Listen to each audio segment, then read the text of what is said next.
Guys, I am recording this video to talk to you guys a little bit about our first essay of the semester, our rhetorical analysis. Sorry it took me a little bit of time to get this uploaded, but I was unhappy with it last semester. I think students found it kind of boring, and so I just wanted to shake it up a little bit and give you guys some extra options with this. So I'm going to talk to you a little bit about the essay, what analysis is, and your options for what you can choose to analyze for this essay. So to start out, with each of the essays that we write this semester, I'm going to look at these and talk to you about these from the perspective of genre. When you think about genre, genre is often talked about in terms of like movies or types of books. So when you think about genres of movies, you might think about like horror movies or romantic comedies. And what's helpful about defining something within a genre is that it allows you to identify common characteristics of a text, whether that be something that you're writing or reading, whether it be something that you're viewing.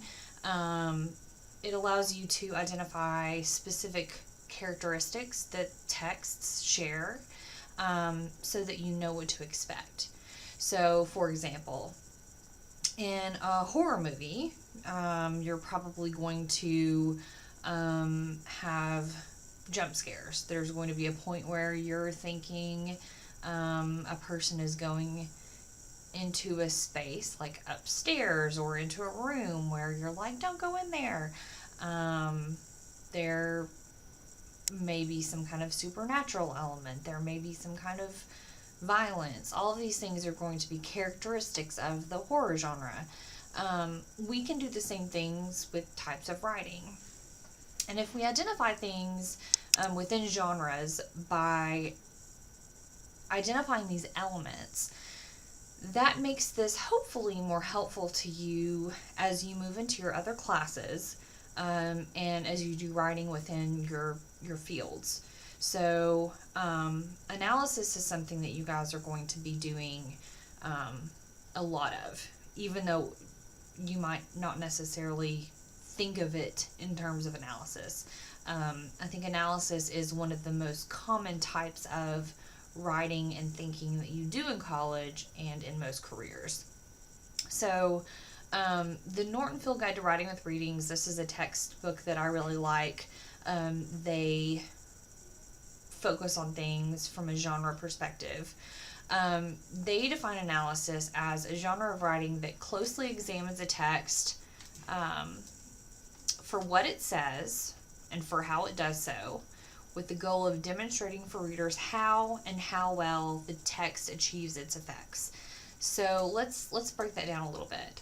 I'm noting here that any effective text is going to persuasively appeal to its audience through a variety of techniques and devices.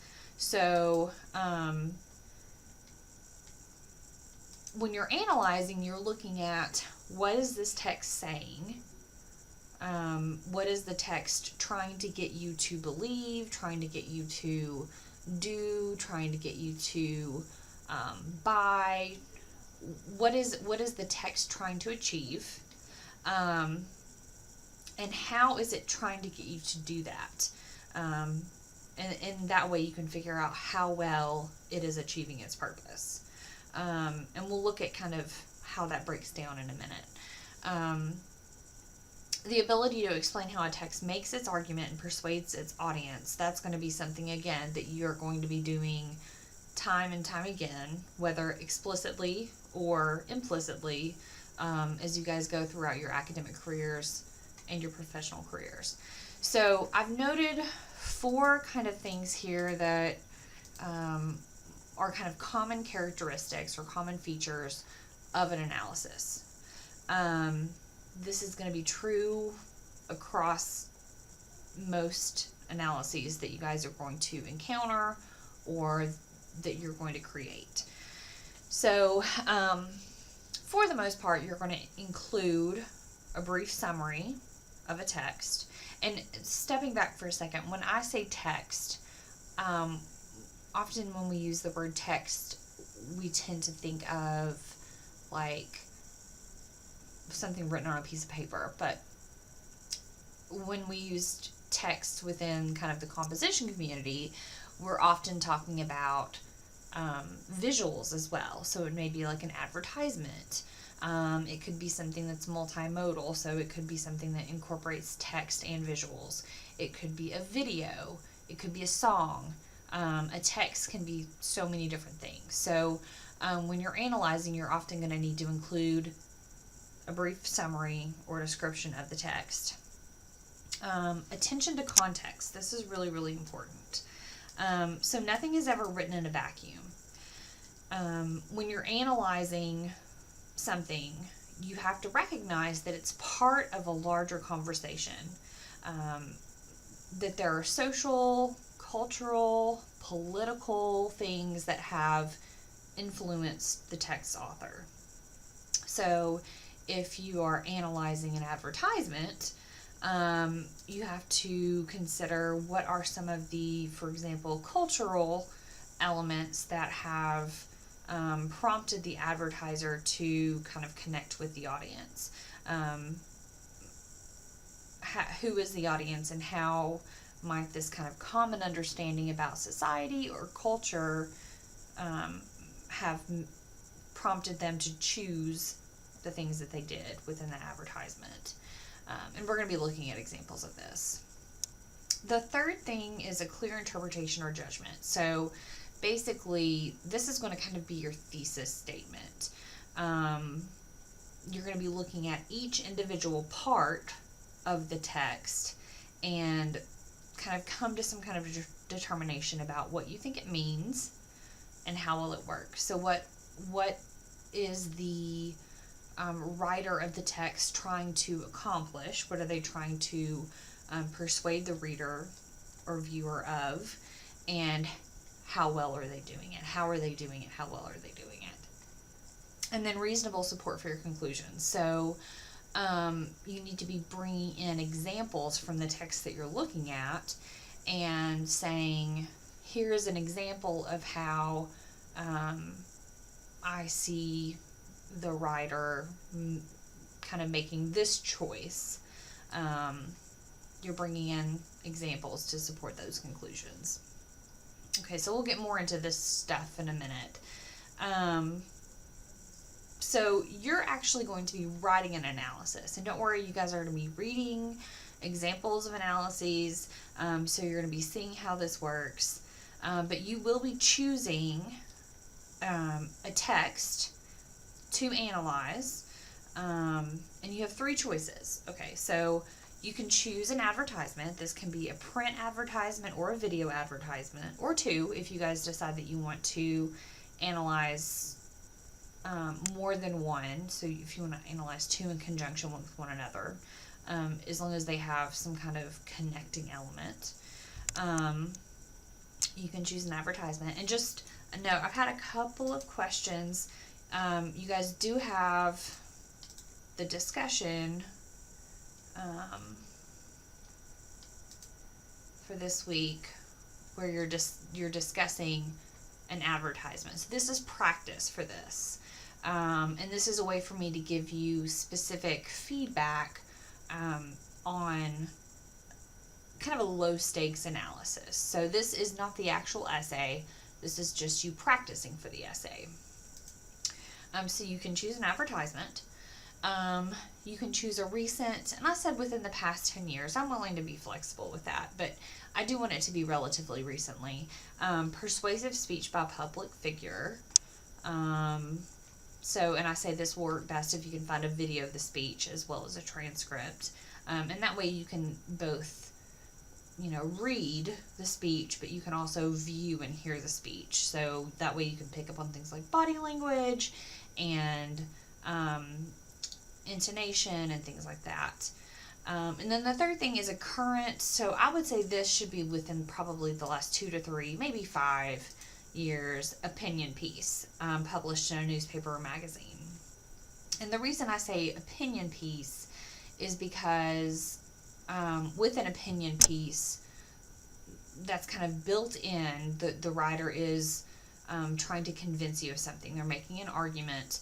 And so this is something that you can clearly say, this is the writer's argument. This is the way the writer is trying to persuade me that he or she is making a valid argument. And you can look at things like the tone, the evidence, things like that.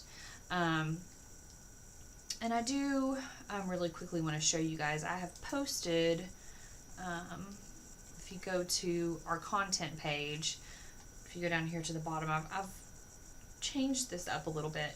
Instead of just assignment sheets, I've added just analysis essay and assignment sheets and resources. And this gives you the assignment sheet here, but then we have some general resources, and we'll be referring to these within the weeks, but if you want to see them all in one place, they're here. And I'll talk about these in a second. But then we also have, I've broken this down by speeches, so if you decide you want to analyze a speech, you have some specific things that can kind of help you with that. A list, some places where you can go to look at speeches. There's a place where you can look at speech analyses. If you decide that you want to analyze an advertisement, I don't have any links to advertisements, but I do have some other information. And also, typically, if you decide you want to analyze an advertisement, I think the best way to find one of those is Google. So is to Google, if you're really into sports, maybe Google sports advertisements and go to Google Images and just kind of see what comes up. And then written texts, I have some links to newspapers and to NPR here where you can go to their pages and just kind of peruse topics. Those are just resources. You guys don't have to use these if you want to look elsewhere, but these are some places that you guys can go to look for those things. Okay, so once you've chosen a text you'd like to analyze, and feel free to run things by me if you have questions about them. I'm happy to give you guys suggestions. You're then going to break this down by looking at a couple of things: rhetorical elements and rhetorical appeals. And then also the context of the text. So let's look at this kind of each of these things one by one. So first let's look at rhetorical elements. And I don't know if you guys have ever heard of the rhetorical triangle. I posted somewhere here an example of the rhetorical triangle. That's not the one that I want. Okay, so these are the rhetorical appeals. And the rhetorical triangle, if you think about it as in the middle of this is the text itself, different things go into creating this text. So ethos, pathos, and logos, these are going to be 3 different techniques for creating a text, walking through it rhetorically. Logos, this is going to stand for logic or reason, proof. I kind of think of this, if I have any Star Trek fans out there, kind of as the Spock part of this. Okay, so this is going to be very kind of straightforward, the evidence-based part. So if you're looking at a text and you see that the writer is using a lot of facts and figures, statistics, scientific studies, walking you through very careful kind of points of logic, you can assume that writer is relying heavily on logos to make his or her point. Pathos is going to be more kind of a reliance on emotions or values. This is going to be kind of trying to inspire the reader to feel a certain way, using stories, quotes, vivid language, thinking about this in terms of advertisements. I'm thinking about like the ASPCA commercials that I cannot make it through, where they have Sarah McLachlan singing In the Arms of an Angel, and they have all of the sad puppies behind like the little gates, and it just breaks my heart. I cannot sit through those commercials. They're always on the Game Show Network. Oh, that was a rough part of my maternity leave. That is going to be very much like playing to your feelings of empathy, sadness. Pathos can also be appeals to fear, appeals to anger, appeals to things like hunger, or people talk about sex sells. That's also an appeal to pathos. So any kind of appeal to like our emotions, that's going to be like a pathos appeal. And then we have ethos over here. And ethos is this kind of reliance on the writer or the brand's kind of credibility. So if you see this reliance on ethos, you see the person trying to kind of build up your trust in him or her. Talking about why a person is specifically kind of well suited to speak on a certain topic, a person's experience, those kinds of things that build credibility or trust. That's going to be an appeal to ethos. So that's going to be one element of this. You're going to be looking at for things about appeals to logos, ethos, and pathos. But then we also have the rhetorical elements, audience, purpose, stance, media design, and this is another kind of rhetorical triangle. So if you consider the text to be what you create, what you're looking at is the text, there are different things that go into making this. So the writer, what is his or her experience, belief system, alliances, education, background, gender, whatever it is, that in itself is going to heavily influence the text. Who the writer is writing to. So if you think about how differently you would write something to your grandparent than to your best friend, your tone, your language, those things are going to be very heavily influenced by who it is that you're talking to. So audience is a big part of this too. Who is your audience? What do you know about your audience? And then purpose. Purpose is very important. What are you trying to get your audience to do? Are you trying to get them to understand something better? Are you trying to get them to go out and do something, buy something? Are you trying to get them to believe a position? Are you trying to get them to laugh? These three things very much go into what the text ends up becoming. So you're going to be looking at rhetorical elements, rhetorical appeals, and then the context of the text itself. So what is going on socially, culturally, politically that has influenced the text? The advertisement, the speech, the opinion piece, what has been going on in the larger environment. And you're going to look at those things to explain how the text works and how well it achieves its purpose. That's going to be your goal here. And then you're going to decide if you think the writer, presenter, advertiser, whoever it is effective, is likely going to be effective at accomplishing his or her persuasive purpose. Do you think that that the advertisement will be effective at selling an idea or a product? Do you think that the speaker is going to likely be effective at accomplishing the goal that they have in making the speech? Do you think that the opinion piece is going to be persuasive in its argument? And I have a kind of just a sample thesis here. This is from like a thesis from last semester where I had certain texts that students could choose from. This is from a speech, a TED Talk. Ken Robinson is likely to succeed in accomplishing the goal of getting his audience to change their minds about the need for a shift in focus in education. So that's his goal. I'm saying he is likely. And then I'm telling you why. Because he presents himself as someone his readers can readily identify with.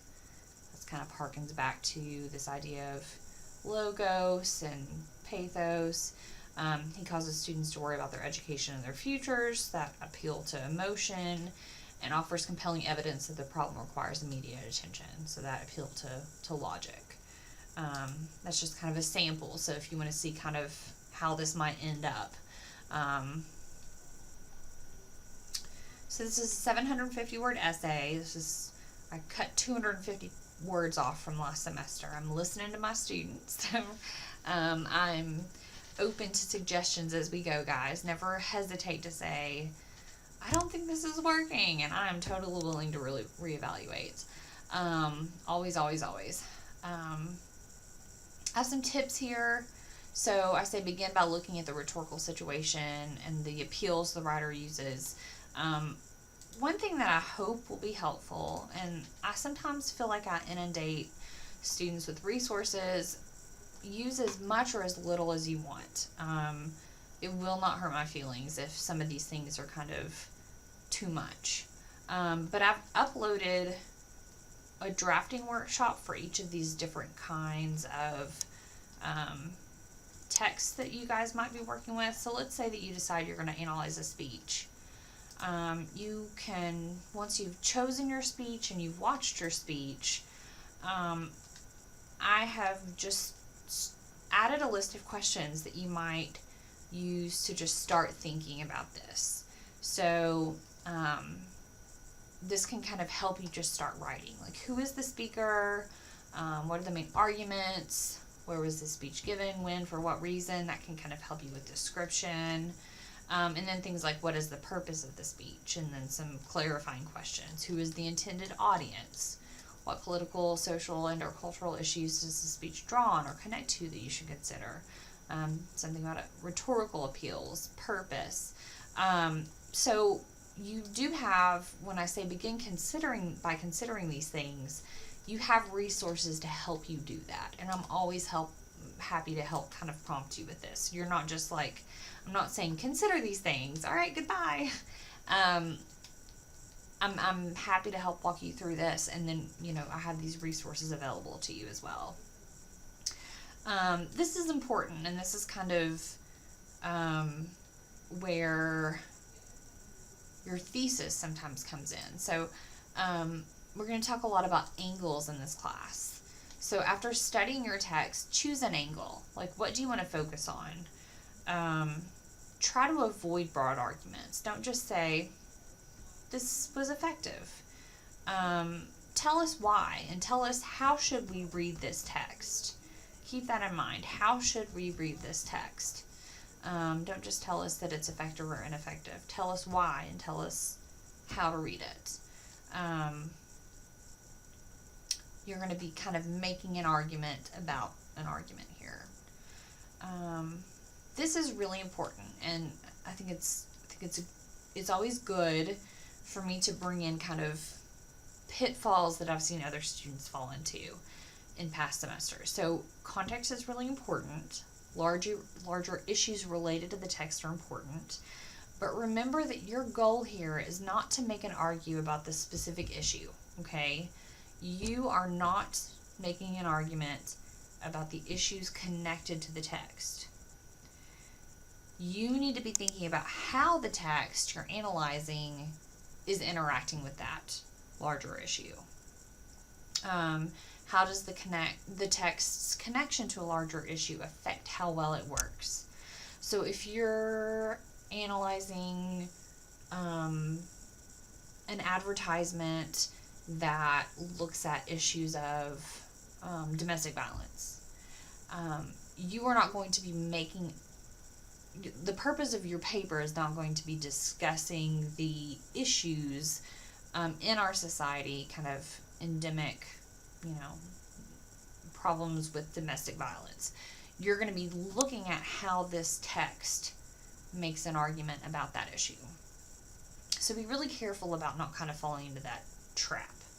Keep everything that you're saying really kind of related to the advertisement, the speech, or the magazine or newspaper piece that you're looking at.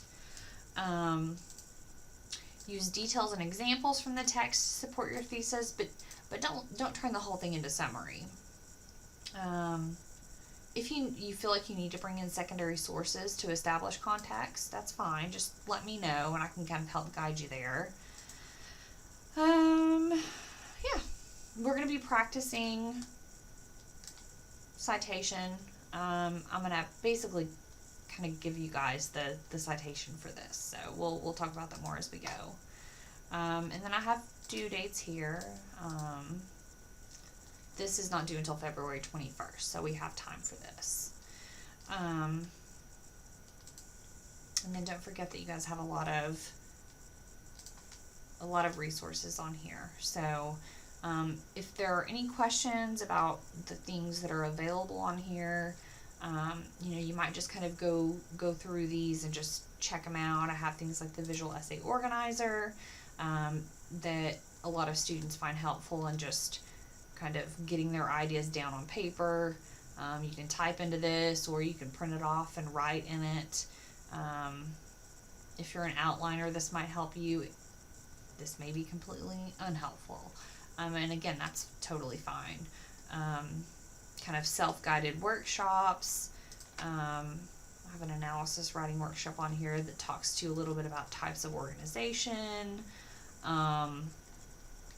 Some things for coming up with a focus, noting details that you can work on there. Guys, just remember that I am here to answer questions. I'm always happy to do that. None of your questions are going to be stupid, and just reach out to me. If anything's confusing, if you need additional support, I'm happy to give it to you. I hope you guys have an awesome day, and I will talk to you guys all soon.